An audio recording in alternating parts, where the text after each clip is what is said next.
بسم اللہ الرحمن الرحیم اللہ ولی الذین آمنوا یخرجهم من الظلمات إلى النور والذین كفروا أولياؤهم الطاغوت يخرجونهم من النور إلى الظلمات. بسم الله الرحمن الرحيم وبه نستعين. الحمد لله رب العالمين والصلاة والسلام على سيد المرسلين وعلى آله وصحبه أجمعين ومن تبعهم بإحسان إلى يوم الدين. أعوذ بالله من الشيطان الرجيم. بسم الله الرحمن الرحيم. يا أيها الناس اتقوا ربكم الذي خلقكم من نفس واحدة وخلق منها زوجها وبث منهما رجالا كثيرا ونساء واتقوا الله الذي تساءلون به والأرحام إن الله كان عليكم رقيبا. محترم حاضرین، قرآن مجید کی سورہ فاتحہ کے بعد 7 بڑی صورتیں ایسی ہیں جنہیں سبع طوال کہا جاتا ہے، اور نبی کریم صلی اللہ علیہ وسلم سے یہ فرمان ثابت ہے کہ جو شخص ان 7 جن کو سبع طوال، سبع معنی 7 طوال یعنی طویل لمبی، ان 7 لمبی صورتوں کو سیکھے گا، اس کا علم حاصل کر لے گا، وہ حبر ہے یعنی عالم ہے. مسند احمد کی روایت ہے جسے علامہ البانی نے صحیح فرمایا ہے، صحیح کہا ہے. انہی 7 طویل صورتوں میں تیسرے نمبر کی صورت سورۃ النساء ہے. اس سورہ مبارکہ کا مرکزی مضمون عدل و انصاف اور رحمت و مہربانی ہے کہ ہمارے جن لوگوں سے روابط تعلقات بحیثیت انسان ہے ان سب کو ان کا حق دیا جائے. ہم اپنی طاقت کے مطابق کسی حقدار کے حق کو تلف نہ کریں، کسی کے ساتھ ظلم نہ کریں. اور اس سورہ مبارکہ میں اگر آپ غور سے پڑھیں گے تو ظلم کے جتنے شکلیں ہو سکتی ہیں ان سب کو منع کیا گیا ہے. بنیادی طور سے تقریباً تمام پہلوؤں کو گھیر لیتی ہے یہ سورہ مبارکہ. اور اس کے مقابلے میں جو کسی حقدار کے ساتھ حق تلفی ہوتی ہے اسے ظلم کہتے ہیں، اور اس کے مقابلے میں ہر حقدار کو اس کا حق دینے کی تعلیم اور تلقین ہے. اس سورہ مبارکہ میں آپ پائیں گے کہ اللہ رب العالمین کے حق کو بھی ثابت کیا گیا ہے کہ اللہ تعالیٰ کا سب سے بڑا حق ہے توحید، اسے اس کے حق کی حفاظت کی جائے، اس میں نہ غلو کیا جائے نہ کمی کی جائے، اس کے ساتھ شرک نہ کیا جائے. اس مبارک سورہ مبارکہ میں 2 مرتبہ کہا گیا ہے کہ اللہ شرک کو معاف نہیں کرے گا. ان اللہ لا یغفر ان یشرک بہ ویغفر ما دون ذلک لمن یشاء. اللہ اسے معاف نہیں کرے گا کہ اس کے ساتھ شرک کیا جائے، اور اس کے علاوہ جسے چاہے گا معاف کر دے گا. لہٰذا اس ظلم سے ایک بندے کو سب سے زیادہ ڈرنا چاہیے، سب سے زیادہ چوکن نہ رہنا چاہیے کہ عقیدے میں، قول میں، عمل میں کہیں سے بھی اس کی جو ہے گھسپیٹ نہ ہو پائے.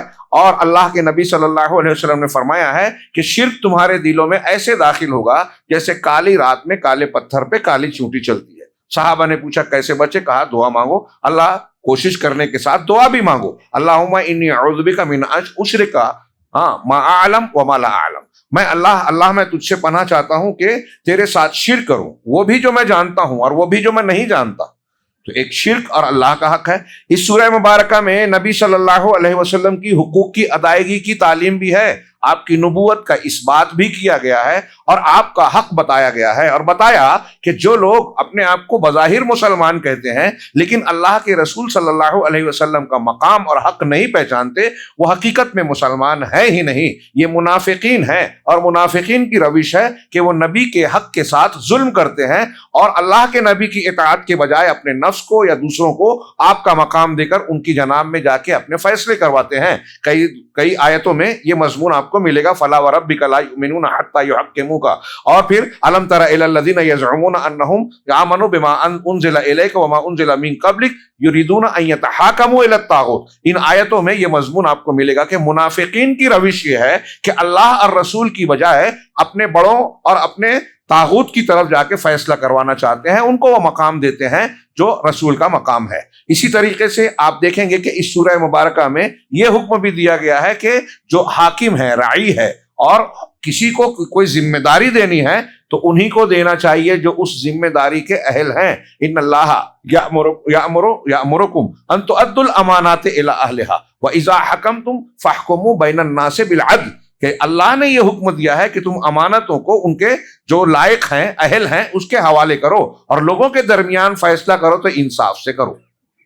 یہ آیت نبی کریم صلی اللہ علیہ وسلم نے اس وقت تلاوت فرمائی جب آپ کعبۃ اللہ کو فتح مکہ کے بعد فتح ہو گیا، کعبہ کی کنجیاں آپ کے ہاتھ میں آئی، اور کئی لوگ امیدوار تھے، بنو ہاشم کے لوگ بھی، خود آپ کے خاندان کے لوگ، کہ شاید اب کنجیاں ہمارے ہاتھ میں آ جائے گی، یہ اعزاز اور شرف ہمیں دیا جائے گا۔ لیکن اللہ کے نبی صلی اللہ علیہ وسلم نے چابیاں لیں اور کہا کہ آج امانت کو ادا کرنے کا اور انصاف کرنے کا دن ہے۔ چنانچہ آپ نے عثمان بن طلحہ رضی اللہ تعالیٰ عنہ کو بلایا، جس خاندان میں یہ کنجی چلی آ رہی تھی، اور قرآن کی یہی آیت پڑھتے ہوئے سورہ نساء کی ان کے حوالے کیا، ان اللہ یأمرکم ان تؤدوا الامانات الی اہلہا، امانت کو اس کے لائق اور اس کے اہل کے حوالے کرو، اور آج وفا کا دن ہے، میں تم کو حوالے کر رہا ہوں، اور قیامت تک یہ تمہارے خاندان میں ہوگی، اس تم سے صرف وہی لے گا اس حق کو جو ظالم ہوگا۔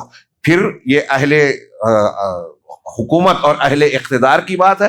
ہم کوئی بھی ذمہ داری بیان اگر دے رہے ہیں، اسی آیت سے استدلال کر کے لوگوں نے کہا کہ ووٹ بھی اس کو دیا جائے جو لائق ہے۔ ہاں، کوئی بھی ذمہ داری مسجد میں، مدرسے میں، گھر میں، کہیں بھی دے، اس کا جو لائق ہے اسے دیا جائے۔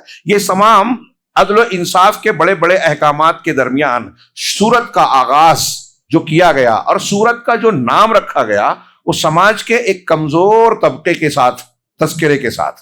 نام ہی ہے سورۃ النساء، خواتین کا، عورتوں کا یہ معاملہ۔ آپ غور کیجئے کہ عام طور سے سماج اور معاشرے میں عورتیں کسی نہ کسی کے ماتحت ہوتی ہیں، یا تو باپ کے، یا شوہر کے، یا پھر بعض اوقات گھر کے دوسرے مردوں کے، اور عام طور سے انہی کے زیر کفالت رہتی ہیں۔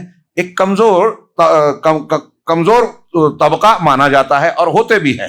اگر آپ دیکھیں تو تاریخ کے اعتبار سے بھی، دنیا کے دوسرے مذاہب میں بھی، تاریخ میں یہ طبقہ ہمیشہ مظلوم رہا ہے کسی نہ کسی شکل میں۔ اکثریت ان کی مظلوم رہی ہے، ان کو ان کا حق سماج میں دیا نہیں جاتا۔ اللہ رب العالمین نے سارے انصاف کے مختلف پہلوؤں کا حکم دیا اور ظلم کے مختلف پہلوؤں سے روکا، تو آغاز کیا ہے سماج کے کمزور طبقے سے، اور سورت کا نام ہی سورہ نساء رکھا ہے۔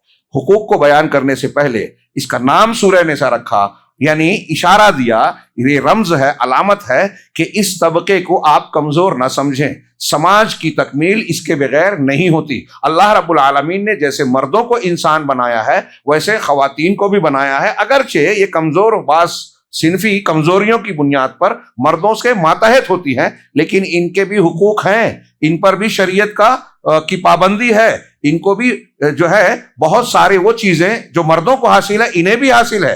جیسے جنت اور جہنم مردوں کے لیے ہے، ویسے جنت اور جہنم خواتین کے لیے بھی ہے۔ اسی لیے شریعت کے احکامات کی پابند جیسے مرد ہیں ویسے خواتین بھی ہیں۔ لہذا اگرچہ کہیں ان میں بعض چیزوں میں ان کی فطری ضرورت اور تقاضوں کے مطابق فرق ہے، لیکن ان کو ان کا حق ملنا چاہیے۔ گویا اس سورت کے نام اور آغاز میں جو مضمون بیان کیا گیا اور انتہا تک جو چلا گیا، اس میں اس بات کا اشارہ ہے کہ حاکم ہو، گھر کا حاکم، سماج کا حاکم، حکومت کا ذمہ دار سیاست کے اعتبار سے، ان سب لوگوں کو اس بات کا لحاظ رکھنا چاہیے کہ جو ہمارے سماج میں کمزور طبقہ ہے اس کو ہم اس کا حق دیں۔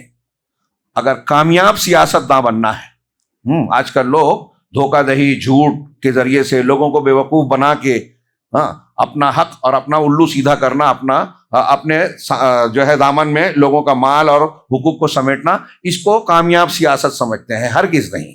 سیاست انتظام و انصرام کا معنی ہے، اس کو آداب جہاں بانی کہتے ہیں۔ ہر حقدار کو اس کا حق دینے کا جو اہل ہے وہ اصلی سیاست داں ہے۔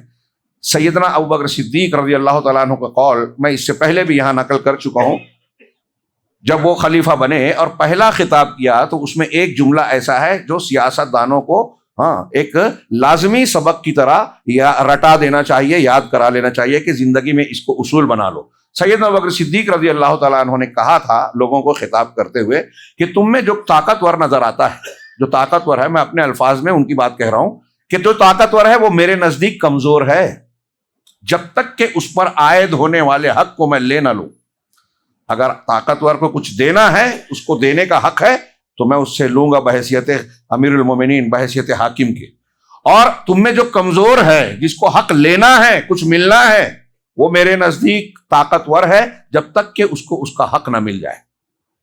سورہ نساء کا مرکزی مضمون بھی یہی ہے اور ہمیں تعلیم دیتا ہے کہ جو کمزور دکھائی دیتا ہے، اللہ رب العالمین نے اگر اس کا کوئی حق متعین کیا ہے تو وہ مضبوط ہونا چاہیے۔ اگر آپ کسی یتیم کو کمزور بے سہارا سمجھ کے اس کا حق چھینتے ہیں تو آپ سے بڑا آپ کا حق چھینے گا۔ اور یہ مضمون ہمیشہ یاد رکھیے جو دوسری سورہ میں ہے کہ اگر آپ اپنے سے نیچوں پر ظلم کرو گے تو اللہ آپ کے اوپر آپ سے بڑے ظالم کو مقرر کر دے گا۔ آپ اپنے سے نیچوں کا جو حق مارو گے، اللہ آپ کے اوپر جس ظالم کو مقرر کرے گا وہ آپ کا حق اس سے کہیں زیادہ مارے گا۔ قرآن مجید اور اسلامی تعلیم نے ایک پوری مکمل طویل سورت کا نام سورۃ النساء رکھا۔ اس میں عورتوں کو کے حقوق، ان کے تقدس، ان کے احترام کو جو بیان کیا اور سماج میں ان کی حیثیت کو جو بیان کیا، یہ پورے دنیا کے لیے ایک مثال ہے۔ لیکن کتنے افسوس اور حیرت کی بات ہے کہ اسی اسلام کو نشانہ بنا کر یہ پروپیگنڈا کیا جاتا ہے، تشہیر کی جاتی ہے آج بھی کہ عورتوں کے ساتھ اسلام میں زیادتی ہوتی ہے۔ دنیا کی پوری تاریخ پڑھ لیجئے اور پھر تھوڑا سا تفصیلی جائزہ لیجئے تو پتہ یہ چلے گا کہ دنیا کے ہر مذہب نے، ہر فکر نے، یہاں تک کہ جدید چمک دمک کی تہذیب نے عورتوں کا محض استحصال کیا ہے، ان کے حقوق کو مارا ہے، ان کے ساتھ ظلم کیا ہے، صرف ظلم کیا ہے، بے عزتی کی ہے، بے احترامی کی ہے، ان کے تقدس کو پامال کیا ہے، روندا ہے۔ آج تو بہت ہی خطرناک ہو رہا ہے، اگرچہ ان کو لگتا ہے کہ ہم آزاد ہو گئی ہیں، لیکن کیسا معاملہ ہے۔ آپ ماضی کی باتیں جانتے ہیں، میں صرف اشارہ کروں کہ اس کو ایک پراپرٹی کا سامان سمجھا جاتا تھا۔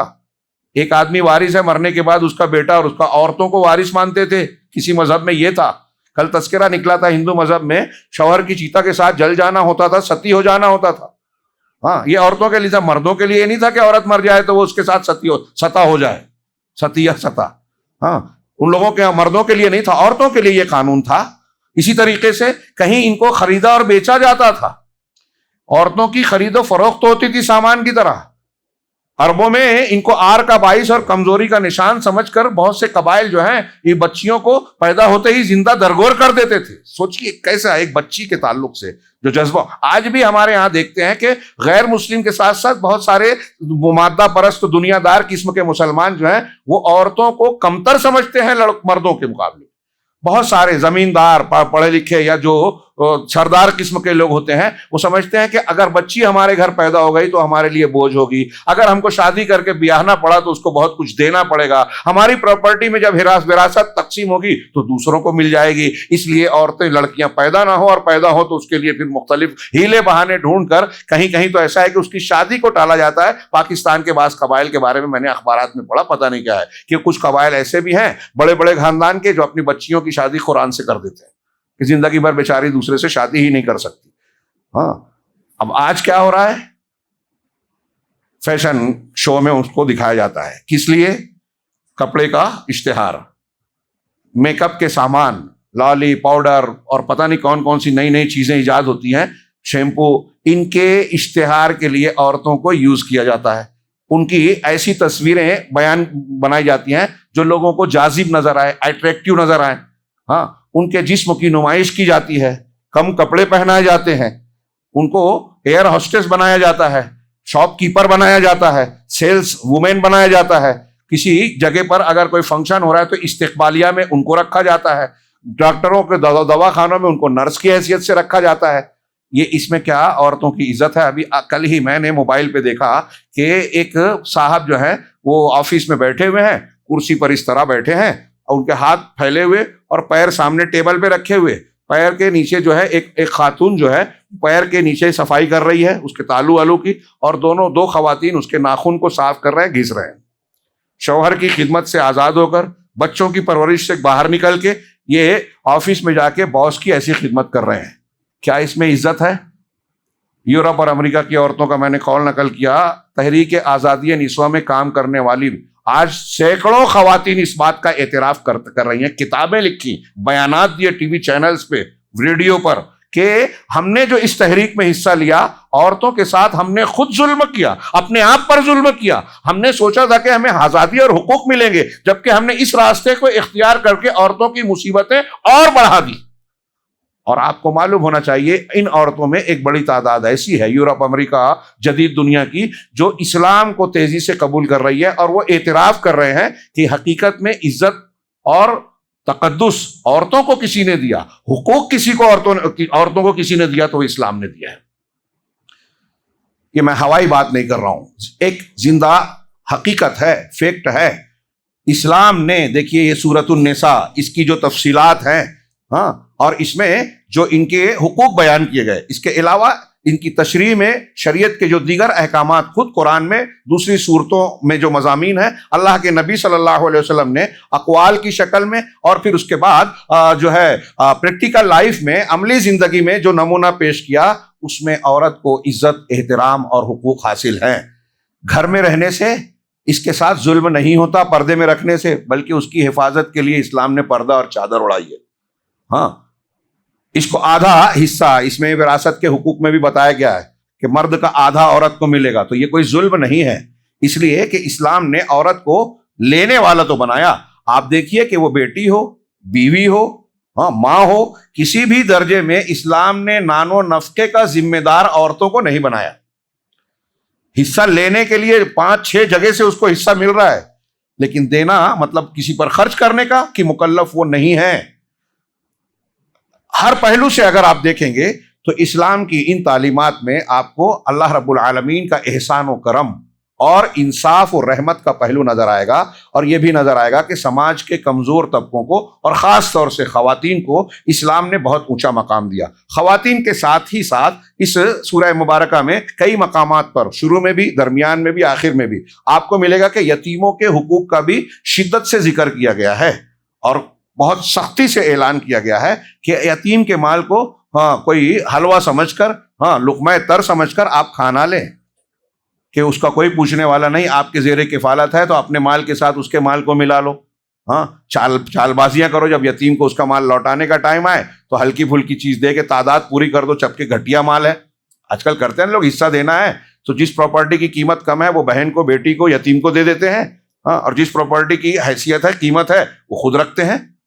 اور کوئی بات بیچ کا آدمی کہہ دے کہ بھائی یہ والی جو آپ لے رہے ہیں یہ بیٹی کو دے دو، تو منظور ہی نہیں کرتے۔ بہرحال یہ جو چال بازیاں ہیں، ان چال بازیوں سے منع کیا، اور اللہ نے بہت صاف اعلان کیا کہ جو لوگ یتیموں کا مال ظلماً کھاتے ہیں، ان الذین یاکلون اموال الیتامی ظلماً انما یاکلون فی بطونہم نارا، سورہ نساء کی آیت ہے کہ جو لوگ ظلماً یتیموں کے مال کو کھاتے ہیں وہ اپنے پیٹ میں آگ بھرتے ہیں۔ آئیے اس کے مضامین پر میں نے کافی کچھ ذکر کر دیا، اس کا تھوڑے سی سرسری نظر ڈالیں آج کے اس میں، کہ سورت کی میں نے بتایا کہ اس کا مرکزی مضمون عدل و انصاف اور رحمت و شفقت ہے، لوگوں کو حق دینا، لوگوں کے ساتھ اچھے تعلقات قائم کرنا۔ تو اس سورت کی ابتدا ہوتی ہے یا ایھا الناس اتقوا ربکم الذی خلقکم، یا ایھا الناس اتقوا ربکم الذی خلقکم، وہ خلقکم من نفس واحدہ وخلق منہا زوجہا، کہ اے لوگو، دیکھیں لوگوں کہا، ایمان والوں نہیں کہا، انہیں دنیا کے سارے لوگ مخاطب ہیں۔ اے لوگو اللہ سے ڈرتے رہو، اتقوا ربکم، کون؟ اپنے رب سے۔ دیکھیں یہاں اکثر اللہ تعالیٰ جب لوگوں کو خطاب کرتا ہے تو رب کہتا ہے، کیونکہ غیر مسلم بھی یہ تو جانتا ہے کہ ہمیں کسی نے پیدا کیا، ہم کو زندگی کے اسباب دیے، وہ ہمارا رب ہے، پروردگار ہے، پالنہار ہے۔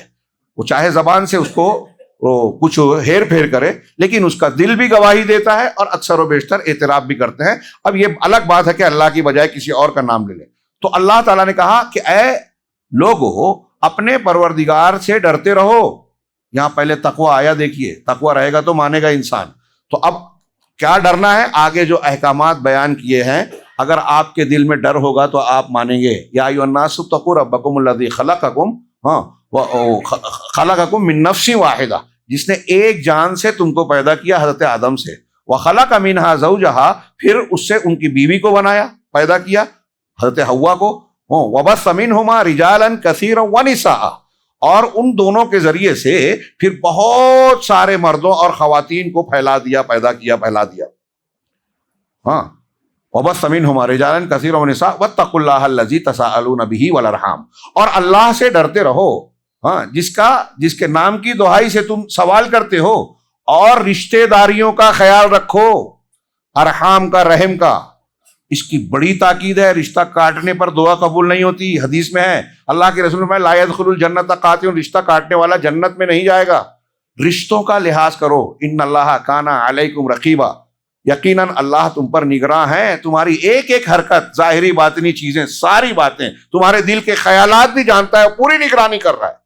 تو اللہ پوری نگرانی کر رہا ہے تو اس کا مطلب کیا ہوا؟ ہم کچھ بھی کر لیں گے بچ جائیں گے؟ نہیں، اللہ تعالیٰ سب کچھ جانتا ہے اور سب کچھ محفوظ ہے، کوئی چیز چھپی نہیں ہے.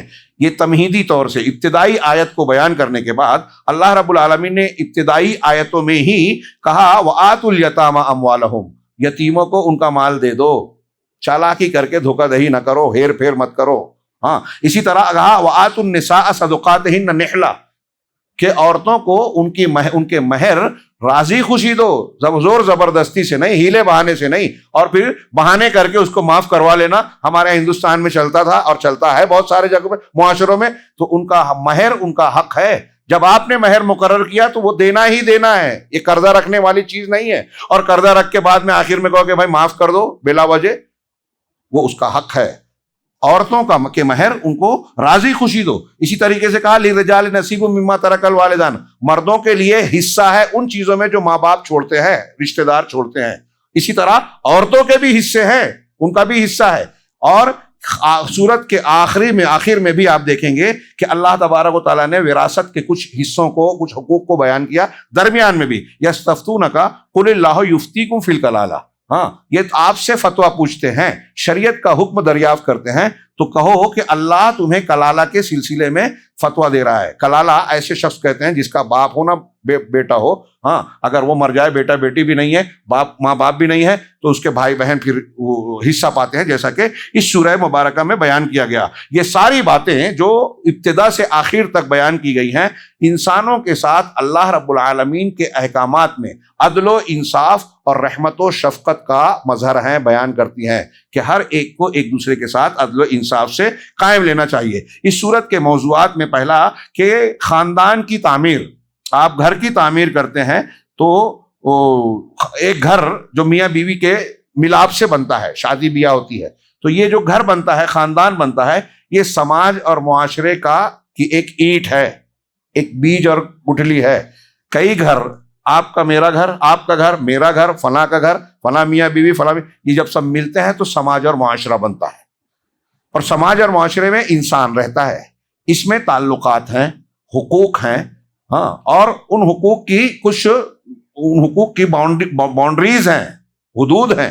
چنانچہ اللہ تبارک و تعالیٰ نے اس سورہ مبارکہ میں ابتدا سے ان حقوق کو، جب رشتہ داریوں کا خیال رکھنے کا حکم دیا تو اب حقوق کا ذکر کیا، اور اس میں کمزوروں کے حقوق کا بطور خاص ذکر کیا. چنانچہ ایک چیز اس سورہ مبارکہ میں اخلاقی اعتبار سے بھی یہ بتایا کہ آپ کے حقوق کی زیادتی اس بات سے بھی ہوتی ہے کہ آپ ناجائز طریقے سے کسی سے جسمانی اور جنسی تعلق قائم کریں. ایک آدمی زنا کرتا ہے، اگر جس سے زنا کرتا ہے اس کے گھر کی عزت پر ڈاکہ ڈالتا ہے. اللہ کا حق بھی ہے، بندوں کا حق بھی ہے. اگر ایک لڑکی ہے تو اس کے والد اور اس کے گھر والوں کے لیے وہ بے غیرتی کی بات ہے. ایک شادی شدہ لڑکی ہے، عورت ہے، اس کے ساتھ اگر ناجائز تعلق کوئی قائم کرتا ہے، یہ بھی ظلم ہے. اگر ایک آدمی ناجائز غیر فطری جنسی عمل کرتا ہے، مرد سے، عورت سے اپنی جنسی ضرورت پوری کرتی ہے، تو یہ بھی وضع شیء فی غیر محل ہی ہے، ظلم کی ایک شکل ہے. اللہ رب العالمین نے اس سورہ مبارکہ میں سماج کو اس ظلم سے صاف کرنے کا حکم دیا. دیکھیں کیوں پہلے اس کا ذکر کیا، سماج کو اس ظلم سے پاک کیا. کہ کیوں؟ جس سماج میں شادی بیاہ نہیں ہوگی وہاں زنا ہوگا. زنا گندگی ہے. جب سماج ہی کلیئر صاف ستھرا نہیں رہے گا تو اس میں حقدار کو حق کیسے ملے گا؟ آج یورپ میں بہت سارے لڑکوں کو امریکہ کے اور یورپ کے کئی ملکوں کے کئی صدر ایسے گزرے ہیں جن کو یہ پتہ نہیں کہ ان کے ابا کون ہیں، ان کے والد صاحب کون ہیں۔ سماج اور معاشرے میں تو ایسی بہت بڑی تعداد ہے، ہاں، حکومت جن کو پال رہی ہے، باپ کون ہے پتہ نہیں، کچھ کو ماں بھی نہیں معلوم کہ کچرے میں پھینک کے آ گئے، گورنمنٹ کے حوالے کر دیا پیدا ہوتے ہی بچے کو۔ اب جب بڑا ہوا تو اسے پتہ ہی نہیں ہے میرے ابا کون ہے، امی کون ہے، میرا بھائی کون ہے، بہن کون ہے، چچا کون ہے، ماموں کون ہے، خالہ کون ہے۔ اب جب یہ رشتے ہی نہیں معلوم ہے تو وہ رشتہ نبھائے گا کیسے؟ جو باپ ہے، جو ماں ہے، اس کے ترکے میں اسے حصہ کیسے ملے گا؟ جو بہن ہے، جب معلوم نہیں کہ یہ بہن ہے تو اس سے رشتہ، اس سے جسمانی تعلق قائم کرنے سے کیسے رکے گا؟ بہن ہوگی تو کہے گا کہ بہن ہے، اس سے میں شادی نہیں کر سکتا، حالانکہ آج کل ان حدوں کو بھی توڑے جانے کی کوشش کی جا رہی ہے۔ ہاں، تو سماج میں پہلے ان رشتوں کی صفائی کی جائے۔ رشتوں کی پاکیزگی کے لیے ضروری ہے کہ فاحشہ یعنی زنا اور بے حیائی کو، ہاں، اس گندگی کو صاف کیا جائے۔ بہت غور سے سمجھیے، دل ہو رہا ہے اس پہ بولتا جاؤں۔ اس بے حیائی کو آج یورپ کے سماج میں جب اس کی حدود کو توڑ دیا گیا، پابندیاں شروع میں انہوں نے ہٹا دی کہ جس کو جو سمجھ میں آئے۔ آج بھی کئی ملکوں میں قانون ہے، اب تو ڈسپوزیبل کلچر وہاں چل رہا ہے، رشتوں میں بھی یوز اینڈ تھرو، کہ آپ اور میں یا فلاں اور فلاں ڈیٹنگ کر رہے ہیں، وہ لڑکا اور لڑکی، اور جب تک نبھ رہی ہے ساتھ رہ رہے ہیں، نہیں نظر آیا تو آپ اس کا ساتھ چھوڑ کے دوسرے مرد کو، مرد نے اس کا ساتھ چھوڑ کے دوسری عورت کو اپنا پارٹنر بنا لیا۔ اور بڑے بڑے شہروں میں، آپ کے یہاں میں نہیں جانتا، بمبئی اور دوسرے کئی شہروں میں جانتا ہوں، ہندوستان میں بھی اب یہ بلا، یہ گندگی پیدا ہو رہی ہے۔ بڑے بڑے شہروں میں پڑھے لکھے طبقے اور جدید طبقات کے لوگ یورپ اور امریکہ سے متاثر، جو اپنے آپ کو بہت ایڈوانس سمجھتے ہیں، بہت اعلیٰ سمجھتے ہیں، ان کے یہاں یہ چیزیں بڑھتی جا رہی ہیں۔ ڈیٹنگ کرنا، بغیر شادی کے ایک ساتھ رہنا، ہاں، وہی جو یورپ میں چلتا ہے، تو نہیں اور صحیح، اور نہیں اور صحیح، اس طریقے سے اب جو ہے میاں بیوی کے مقدس رشتے کو قائم نہیں کیا، تو اس کا نتیجہ کیا نکلا؟ شادی نہیں کرنا، نکاح نہیں کرنا، نتیجہ کیا نکلا؟ یورپ کا سماج دیکھیے، خود وہ اپنے سماج سے دہشت زدہ ہیں۔ ایسی ایسی خبریں ماضی میں آئیں، اب تو تھوڑا وہ یہ تلقین کی جاتی ہے کہ مرد اور عورت اگر آپس میں سیکسول تعلق قائم کرتے ہیں تو رکاوٹ کے، بیماریوں سے بچنے کے ذرائع استعمال کریں، ایسے کنڈوم اور ایسی فلاں چیزیں جو استعمال کیجئے جس سے آپ کی بیماری اس کو اور اس کی بیماری اس کو نہ لگے۔ HIV کا جو وائرس ہے، ایڈز کا وائرس، اس کے پھیلنے کے اسباب کئی بتائے گئے۔ 1997 میں ڈنمارک میں جو کانفرنس ہوئی تھی، اس میں بتایا گیا، مجھے یاد نہیں ٹھیک سے، شاید غلطی کر رہا ہوں، کہ امریکہ کے بر اعظم میں اور افریقہ کے ایک جگہ 3.5 کروڑ اور ایک جگہ 7.5 کروڑ کے لگ بھگ اس کے مریض تھے۔ اس بیماری کے پھیلنے کی سب سے بڑی وجہ، آپ کا خون کٹا ہوا حصہ کسی اینٹ زدہ کے ساتھ لگ جائے تو بھی آ سکتا ہے۔ ہاں، ایک بلیڈ جو یوز کر رہے ہیں، جیسے جو ہے شیو کے لیے یا آپریشن وغیرہ میں یوز ہو رہی ہے، وہ بھی سرنج یوز ہو رہی ہے، اینٹ زدہ کے ساتھ یوز ہوئی، اور پھر آپ کو اسی سرنج سے لگایا گیا اسی وقت ایک خاص ٹائم کے اندر، تو آپ کے اندر وہ وائرس منتقل ہو سکتا ہے۔ لیکن دنیا کے ڈاکٹروں کا، ریسرچ ورک کرنے والوں کا یہ اعتراف اور اظہار تھا کہ دنیا میں HIV جو پھیلتا ہے 99% یا 90% وہ ناجائز جنسی تعلق سے پھیلتا ہے، یعنی بغیر زنا سے، ناجائز جنسی تعلق سے 90%، بلکہ 99% مجھے یاد پڑتا ہے، رپورٹ میں کافی دن ہو گیا پڑھا تھا، پھیلتا ہے۔ کیسے؟ ایک عورت سے ایک مرد نے تعلق قائم کیا، پھر اس کے بعد دوسرے نے، تیسرے نے، چوتھے نے، بیماری کا معاملہ شروع ہو جاتا ہے۔ اور پھر جو اس سے تعلق قائم کرے گا اس کے اندر وہ چیز پازیٹیو ہوتی جائے گی۔ ہندوستان میں یہ چیزیں پھیلی تو کہتے ہیں امپھال کلکتہ کے راستے میں جو جسم فروش خواتین ہوتی تھیں، ان کے پاس جو ڈرائیور جاتے تھے اور راستے سے گزرنے والے، ان میں سب سے پہلے زیادہ وہ لوگ تیزی سے بڑھانے کا ذریعہ بنے۔ خیر، میں اس تفصیل میں چلا گیا، میں اس بات کو بیان کرنا چاہتا ہوں کہ اگر ہم انصاف کی بات کر رہے ہیں، ہر حقدار کو اس کا حق بیان کرنے کی، تو سب سے پہلے خاندان تو بننا چاہیے، یہ تو معلوم ہونا چاہیے کہ کون ابا ہیں، کون امی ہیں، کون جو ہے چچا ہیں، کون خالہ ہیں، کون ماموں ہیں۔ اب اگر سماج میں خاندان ہی پاکیزگی کے ساتھ اسی کی بنیاد نہ رکھی جائے، فاحشہ ہو، زنا ہو، بدکاری ہو. اور آج بہت سارے ملکوں کے قوانین میں یہ اجازت دے دی گئی کہ مرد مرد کے ساتھ، عورت عورت کے ساتھ میاں بیوی کی طرح رہ سکتے ہیں. اجازت دی جا رہی ہے اس کی. غیر فطری عمل کر سکتے ہیں، مقدس رشتوں کے ساتھ ایک دوسرے سے تعلق قائم کر سکتے ہیں. مجھے ہو سکتا ہے کچھ لوگوں کو لگے کہ مولانا یہ کون سی بحث کر رہے ہیں. یہ سماجی تعلیم، قرآن و حدیث کی جو پاکیزگی کی تعلیم ہے، اس سے انحراف کے نتیجے میں دنیا میں اس قسم کی جو راستے اختیار کیے گئے، اس سے میں نے صرف رشتوں کے بارے میں بتایا. بہت سارے دوسرے پرابلمز پیدا ہوئے، مسائل پیدا ہوئے. گھروں سے ماں باپ کو نکال دینا، اولڈ ایج ہوم میں ڈال دینا، جسمانی بیماریاں، ابھی ایڈز کا ذکر کیا، سوزاک کا لاکھوں کی تعداد میں ہے یورپ میں ناجائز تعلقات جہاں قائم کیے جاتے ہیں. ہاں، اس کے علاوہ وہ نفسیاتی بیماریاں، ہاں، ذہنی بیماریاں، اس کے نتیجے میں خودکشی کرنا، نشے کا استعمال کرنا، بچوں کا باغی ہونا. کیونکہ ماں باپ جب باغی ہیں، غلط ہیں، ماں جو ہے کسی ایک پاکیزگی کے ساتھ زندگی نہیں گزارتی ایک مرد کے ساتھ، تو بچہ یہ دیکھ کر جو ہے باغی بن جاتا ہے، اسے برداشت نہیں ہوتا. لیکن قانون کے تحت کچھ کہہ نہیں سکتا کہ آزادی ہے. یورپ کے قوانین ٹوکنے روکنے سے منع کرتے ہیں، لیکن بیٹے کی غیرت جب برداشت نہیں کرتی تو وہ بھی باغی بنتا ہے، وہ دوسروں پر ظلم کرتا ہے، نشے کا سہارا لیتا ہے، اور پھر لوگوں کے ساتھ ظلم زیادتی کے رویے میں وہ آگے بڑھتا چلا جاتا ہے. تو پہلے سماج کو صاف کیا جائے. اللہ رب العالمین نے اس سورہ مبارکہ میں فرمایا واللاتی یاتین الفاحشۃ من نسائکم فاستشہدوا علیہن اربعۃ منکم، کہ تم میں سے جو عورتیں فحاشی بے حیائی کا ارتکاب کریں، یعنی زنا کریں، تو ان پر 4 گواہوں کو لایا جائے. اور جب جرم ثابت ہو، دیکھیے یہ کوئی ایسا بات نہیں، ایسا بھی معاملہ نہیں ہے اسلام میں کہ کوئی کسی پہ الزام لگا دے اور یوں ہی ثابت مان لیا جائے گا. سورہ نور میں باقاعدہ اس کی تفصیل موجود ہے. یہ ابتدائی حکم تھا، اس میں جو کہا گیا کہ جس پر ثابت ہو تو اسے الگ تھلگ گھر میں رکھا جائے یہاں تک کہ اللہ ان کے بارے میں فیصلہ کر دے. اور بعد میں یہ حکم آیا کہ اگر کنوارا مرد اور عورت زنا کرتے ہیں تو ان کو جو ہے 100 کوڑے مارے جائیں گے، 1 سال کے لیے جیلا وطن کیا جائے گا. اور اگر شادی شدہ ہے یا بیوہ شادی شدہ ہے تو اس کو رجم کیا جائے گا. یہ بعد میں احکامات نازل ہوئے. چنانچہ یہ حکم اس سورہ مبارکہ میں سورہ نساء میں دیا گیا. یہ بھی انصاف کے قیام کے لیے بہت ضروری ہے.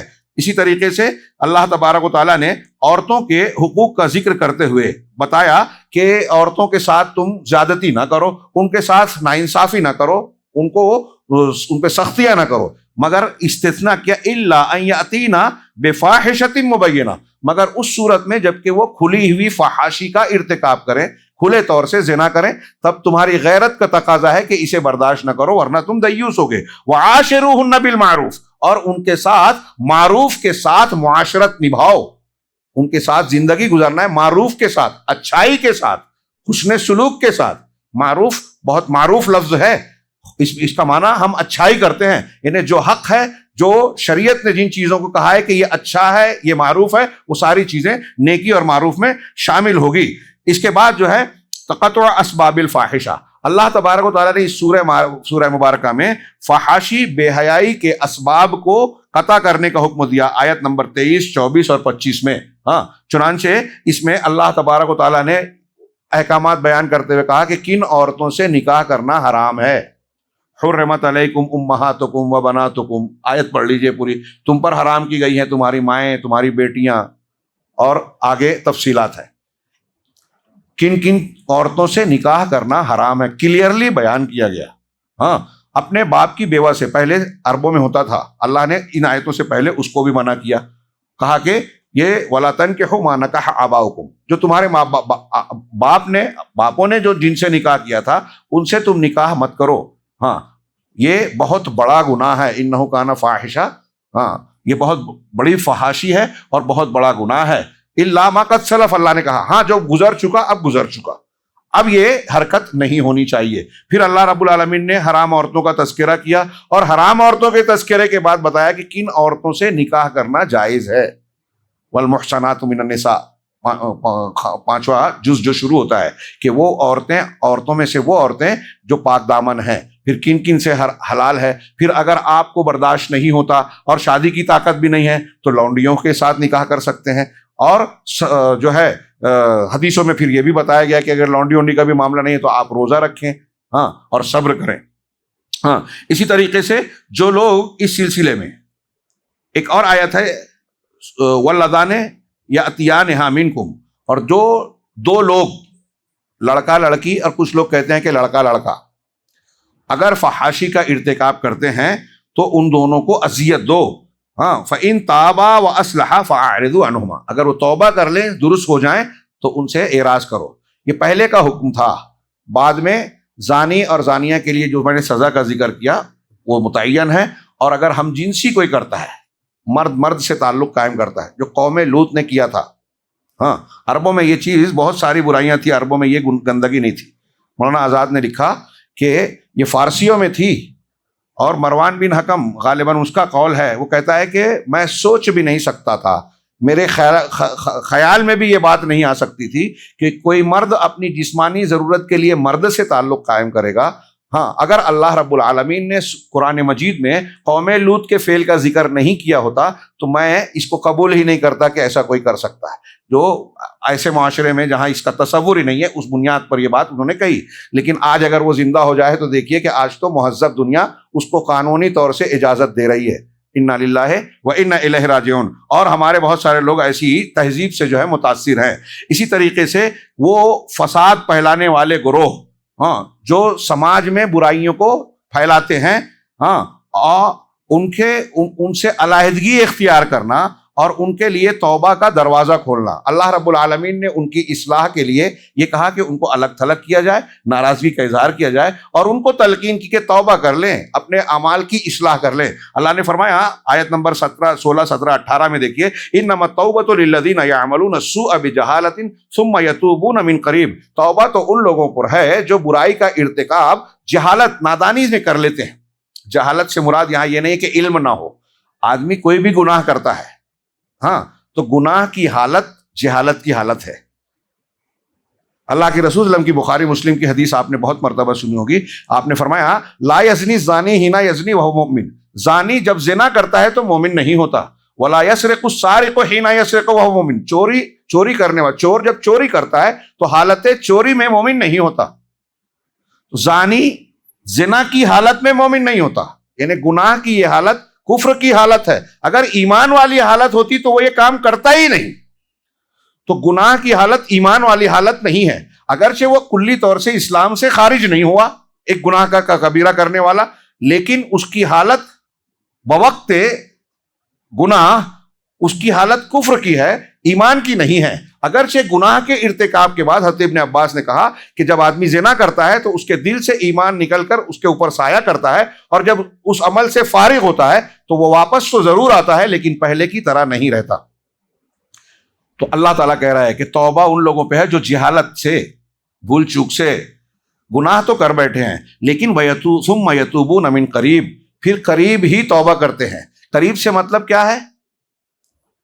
ہاں، امام ابو العالیہ رحمہ اللہ بہت بڑے تابعی ہیں، وہ کہتے ہیں کہ ہوش و حواس میں موت سے پہلے توبہ کر لیوے یہ قریب ہے. ہاں، فَأُولَٰئِكَ يَتُوبُ اللَّهُ عَلَيْهِمْ. یہی وہ لوگ ہیں جن کی توبہ کو اللہ قبول کرتا ہے. وَكَانَ اللَّهُ عَلِيمًا حَكِيمًا. اور اللہ خوب علم رکھنے والا، حکمت والا ہے، خوب جانتا ہے کہ کون سچی توبہ کر رہا ہے، کون کیا کر رہا ہے. حکمت والا بھی ہے، اس کو اس کے حساب سے دیتا ہے. وَلَيْسَتِ التَّوْبَةُ. تو آگے اللہ نے فرمایا کہ ان لوگوں کے پاس توبہ، اللہ ان کی توبہ قبول نہیں ہوتی جو گناہ کرتے جاتے ہیں، کرتے جاتے ہیں، کرتے جاتے ہیں، جب موت کا وقت آتا ہے کہتے ہیں انی تبت الآن. یہ آیت میں ہے مضمون کہ اب میں توبہ کر رہا ہوں. اور نہ ہی ان کی توبہ ہے جو مرتے ہیں کفر کی حالت میں. تو توبہ کے لیے جو شرائط ہیں اس میں یہ ہے کہ آپ کا ہوش و حواس ہو. موت کی علامتیں ظاہر ہو گئی تو توبہ قبول نہیں ہوتی. اس وقت تک موت کا توبہ کا دروازہ کھلا ہے. نمبر 2 میں یہ تو سماج اور معاشرے کی اور خاندان کو صاف ستھرا رکھنے کے لیے تعلیم تھی. اس کے بعد نمبر 2 میں اس میں مضمون جو ہے مکانۃ المرأۃ فی الاسلام. اسلام میں عورت کا مقام و مرتبہ اور میراث میں اس کا مرد کی طرح پورا کا پورا حق ہے. حصے میں کچھ کمی بیشی ہوگی لیکن جیسے مردوں کا حق ہے ویسے عورتوں کا بھی حق ہے، بلکہ بعض شکلوں میں اس کا حق مرد کے حق پر بڑھ جاتا ہے بعض حالات میں. ہاں، آیت نمبر 7، 11 اور 12 کو دیکھیے. اللہ تبارک تعالیٰ نے فرمایا للرجال نصیب مما ترک الوالدان. اور آیت کا آخری اگلا حصہ یہ مردوں کے لیے ہے کہ والدین قرابت داروں کے چھوڑے ہوئے مال میں مردوں کا حق ہے.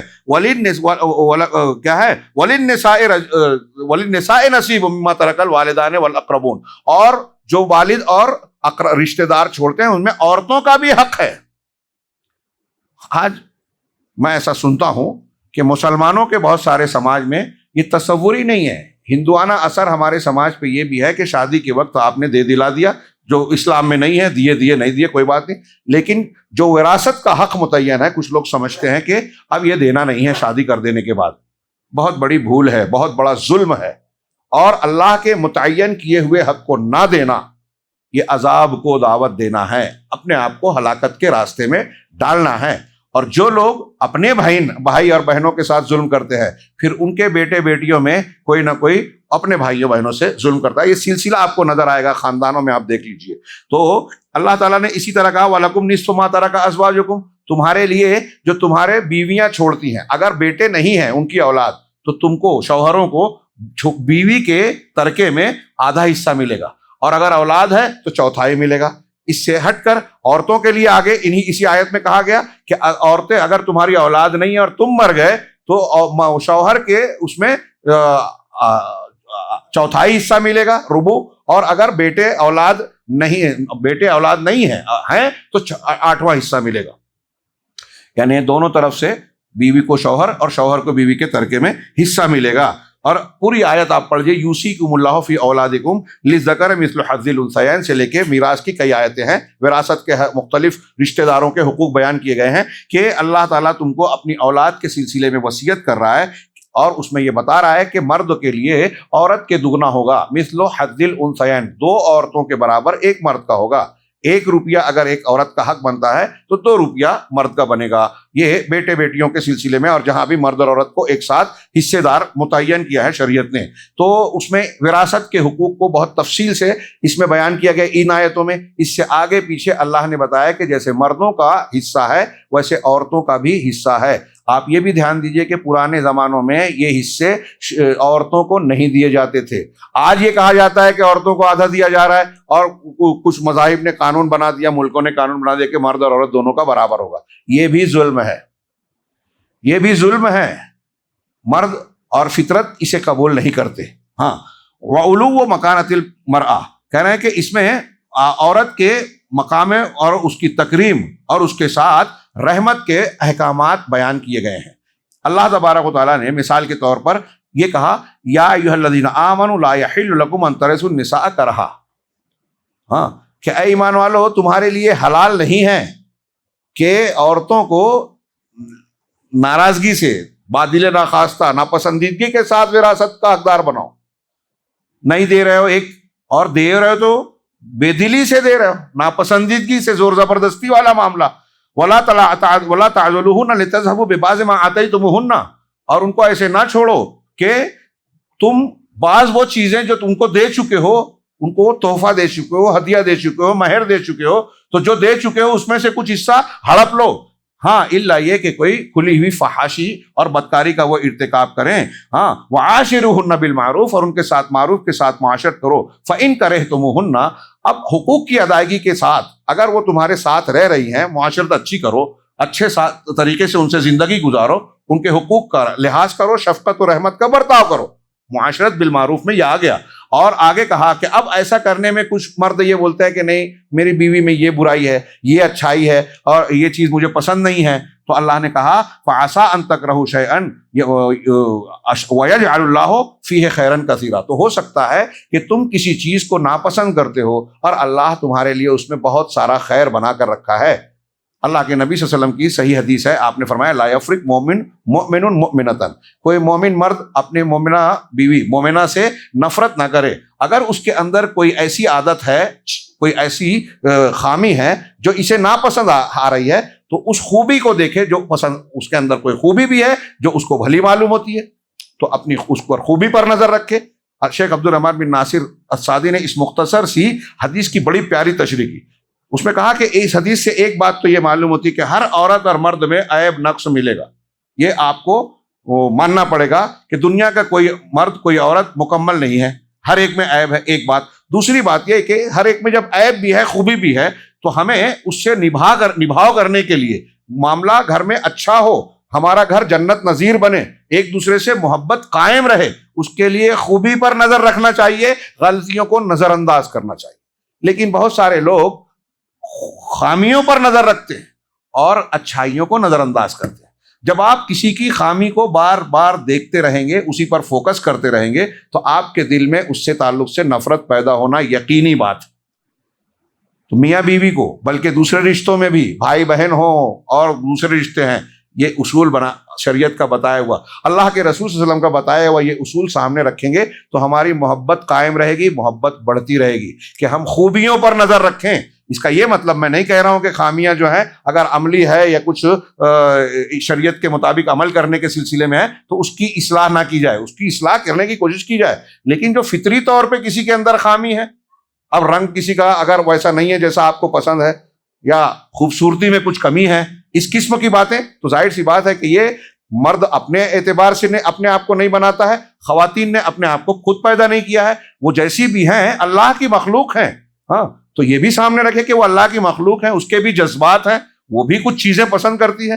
اور ابو ذر غفاری رضی اللہ تعالیٰ عنہ کی بات مجھے اس ضمن میں یاد آ گئی، شاید تعلق نہ ہو لیکن قریب قریب ہے۔ انہوں نے کہا کہ میرے لیے جو بیوی انہوں نے ڈھونڈی تو کہا کہ جو ایسی بدصورت عورت ہو جس سے کوئی شادی کرنے کے لیے تیار نہیں، مجھے ایسی عورت بتاؤ۔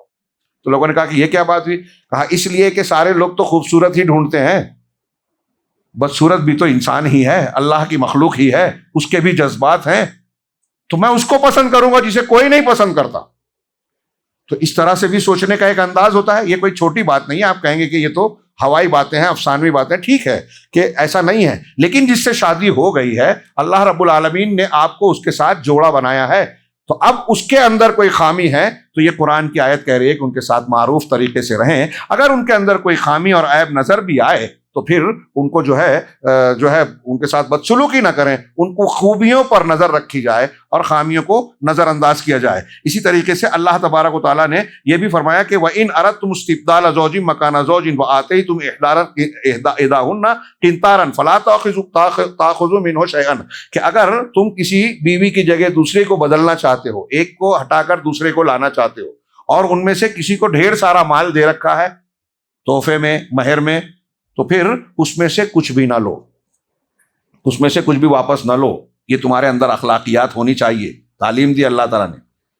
جب تعلق بگڑتا ہے، طلاق ہوتا ہے، تو پھر جو تحفہ تحائف دیا تھا اسے بھی لوگ تحفہ دے کے، ہدیہ دے کے واپس لینا، اللہ کے رسول نے فرمایا ایسے ہی ہے جیسے کتا قے کر کے اس کو چاٹے، اور ایک مومن کے لیے ایسی گندی مثال نہیں ہو سکتی، حدیث میں ہی ہے، صحیح حدیث میں۔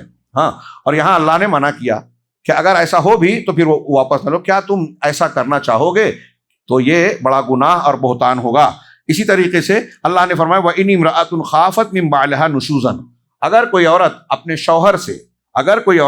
اپنے شوہر سے ناراضگی، نافرمانی، مخالفت، اور اعراضاً یا اعراض کا اندیشہ رکھتی ہے کہ میرا شوہر میری طرف توجہ نہیں دیتا، اعراض کرتا ہے، حقوق کی ادائیگی میں سنجیدہ نہیں ہے، ایسا ہوتا ہے خاندانوں میں، گھروں میں، تو اللہ تعالیٰ نے فرمایا فَلَا جُنَاحَ عَلَيْهِمَا أَن يُصْلِحَا بَيْنَهُمَا صُلْحًا، تو ان کے سلسلے میں کوئی حرج نہیں ہے کہ اگر تعلقات کشیدہ ہیں، ایک دوسرے کی طرف توجہ نہیں ہے، تو دونوں میں صلح کرائی جائے۔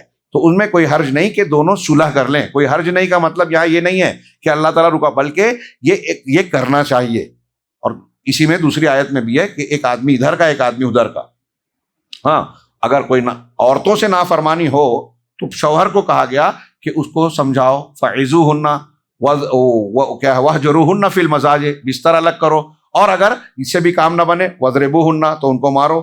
اب اس کے بعد بھی آگے نہ ہو تو اگلی آیت میں کہا فَإِنْ خِفْتُمْ شِقَاقَ بَيْنِهِمَا فَابْعَثُوا حَكَمًا مِّنْ أَهْلِهِ وَحَكَمًا مِّنْ أَهْلِهَا، اگر دونوں میں اس کے باوجود ناچاکی کا اندیشہ ہو تو شوہر کے گھر سے ایک حکم، پنچ جس کو پنچ کہتے ہیں، سالس کہتے ہیں، قاضی بن جائے ایک حکم، اور عورت کے گھر سے ایک حکم، اور دونوں موافقت کی شکل، اگر ان کے درمیان، ان کے اندر اخلاص ہے، یریدا اصلاحا یوفق اللہ بینہما، اگر وہ اصلاح چاہتے ہیں تو اللہ ان کے درمیان موافقت پیدا کر دے گا، ناراضگی کو دور کر دے گا، موافقت کی اور اتحاد کی شکل بنا دے گا۔ یہاں کہا کہ دونوں صلح کر لیں میں، یہ بہتر ہے، وَالصُّلْحُ خَيْرٌ، اور صلح بہتر ہے۔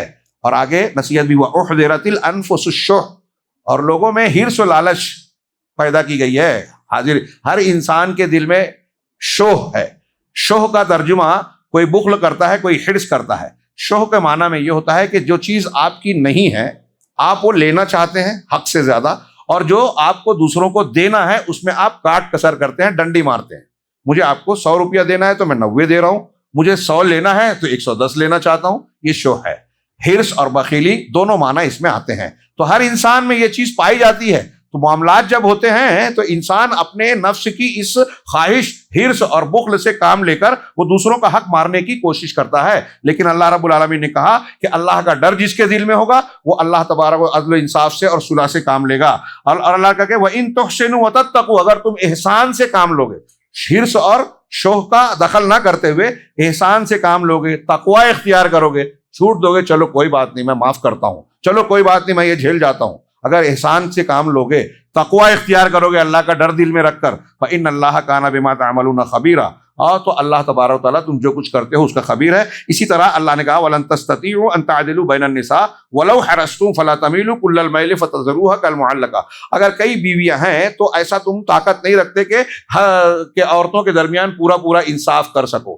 لیکن یہ فطری چیز بھی ہوتی ہے کہ ایک کی طرف جھکاؤ زیادہ ہے، لیکن پورے طریقے سے کسی کی طرف مائل مت ہو جاؤ کہ ایک کو آپ اپنے پاس رکھ رہے ہو اور دوسرے کو معلق چھوڑ دے رہے ہو، کہ ایک کو دوسرے کو معلق کی طرح چھوڑ دو. ایسا کرو گے تو بہت بڑا ظلم ہوگا اور تم اللہ کے ہاں جواب دہ ہوگے. شروع کی آیتوں میں یتیموں کا مال دیتے ہوئے یتیم لڑکیوں کا بھی ذکر کیا. جیسے عورتیں کمزور ہوتی ہیں، اگر یتیم ہے تو یتیم بھی کمزور، اور یتیم لڑکیاں ہیں تو ایسا بھی ہوتا تھا کہ ایک آدمی یتیم بچی کی پرورش کر رہا ہے، پیسے والا اس کے ماں باپ تھے، اس کی پراپرٹی ہے، وہ بڑی خوبصورت ہے، یا تو پراپرٹی کی وجہ سے یا اس کی خوبصورتی کی وجہ سے جو پال رہا ہے وہی شادی کر لیا اور شادی کر کے اس کا مال رکھنا چاہتا ہے اور پھر اس کے حقوق کی ادائیگی میں سنجیدہ نہیں ہے.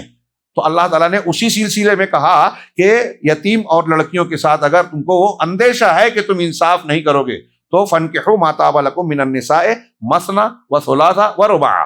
تو تم جو جائز اور پسند ہوں عورتیں، طابہ کا دونوں ترجمہ کیا، جو تم کو اچھی لگتی ہیں یا جو جائز ہیں جس سے رشتہ کرنا حلال ہے، ان سے نکاح کرو، 2 ہوں 3 ہوں 4 ہوں. اور اگر تمہیں اس بات کا ڈر ہے کہ انصاف نہیں کر سکو گے تو ایک پر اکتفا کرو.